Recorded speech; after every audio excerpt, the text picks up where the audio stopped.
Now, a private Muslim school in Sweden has been criticised by the government for introducing separate gym classes for boys and girls.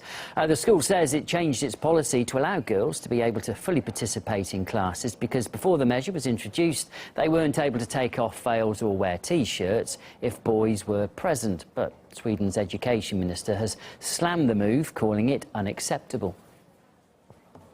We are very clear in our curriculum and policy on gender equality, which is against outdated gender norms. All schools have a responsibility to build a secure environment between boys and girls, but one cannot separate the students. So it is a controversial move. We discussed it with a physical education professor and also a Muslim rights activist.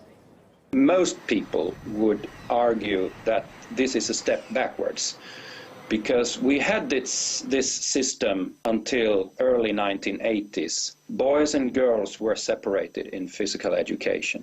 When you really look at the sport, it's internationally accepted that sport for women and men is not a mixed affair. That's why we have women's arenas for women's games and we have for men games. But I think some people are actually particularly want to pick up on the Muslim community, and therefore they go for any opportunity. Since Muslims are a minority in Sweden and are considered to be vulnerably positioned, I guess that the school's inspectorate took that in the decision that this is not only about gender, this is also about religious freedom. I don't think that if it was any other school without the religious connotations, that they would have allowed dividing girls and boys. We cannot have a situation that promoting the sort of dictatorship of the majority or dictatorship of a group of extreme right wing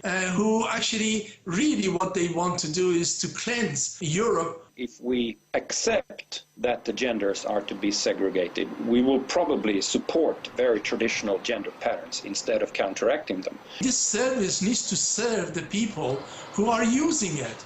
And if they want those separation, then we should provide it. With RT International, I'm back with more news in about half an hour's time. Before that, though, it's Max Kaiser, and he talks with the creator of Scotland's version of Bitcoin.